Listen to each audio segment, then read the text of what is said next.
There are three broad approaches to mediating the ruin of risky choices. Inform people, like using labeling, nudge people, for example by offering financial incentives, or directly intervene to make the activity less harmful. Which do you think prevented more car fatalities? Mandating driver education, labeling cars about crash risk, or removing the human element altogether by just making sure airbags are installed? There are public education nutrition campaigns, from sugar pack ads on public transit informing consumers how much sugar is in soft drinks, to hot dogs cause butt cancer billboards educating about the link between processed meat and colorectal cancer. But is there a way to make products nutritionally safer in the first place? The ban on trans fats offers a useful lesson. In 1993, the Harvard Nurses study found that high intake of trans fat may increase the risk of heart disease by 50%. That's where the trans fat story started in Denmark, and it ended a decade later with a ban on added trans fats there in 2003. It took another 10 years, though, before the U.S. even started considering a ban. All the while, trans fats were killing estimated tens of thousands of Americans every year, resulting in as many years of healthy life lost as conditions like meningitis, cervical cancer, and multiple sclerosis. If so many people were suffering and dying, why did it take so long for the U.S. to even suggest taking action? One can look at the fight over New York City's trans fat ban for a microcosm of the national debate. Opposition came down hard from the food industry, complaining about government intrusion, likening the city to a nanny state. Since trans fats can be found naturally in meat and dairy, the livestock industry echoed the Institute of Shortening's everything in moderation argument. Critics styled such proposals as the rise of food fascism. But it was the restaurant and food industries that limited consumer choice by so broadly fouling the food supply with these dangerous fats. If food zealots get their wish in banning added trans fats, another argument went, what's next? Vested corporate interests tend to rally around these kinds of slippery slope arguments to try to distract from the very real fact that people are dying. I mean, what if the government tries to make us eat broccoli?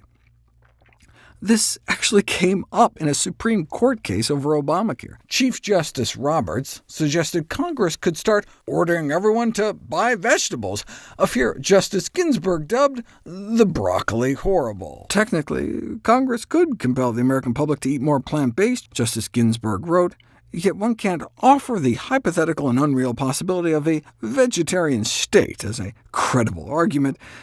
As one legal scholar put it, judges and lawyers live on the slippery slope of analogies. They're not supposed to ski it to the bottom. New York City finally won its trans fat fight, preserving its status as a public health leader. For example, New York banned lead paint 18 years before federal action was taken, despite decades of unequivocal evidence of its harm.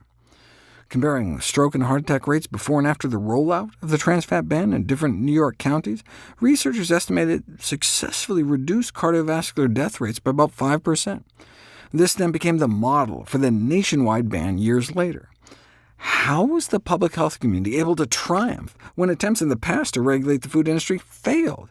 If you would have asked me about the odds of a national trans fat ban, I would have said, fat chance. In Denmark, as a leading Danish cardiologist put it, instead of warning consumers about trans fats and telling them what they are, we've simply removed them. But we're Americans. As they say here, you can put poison in the food if you label it properly.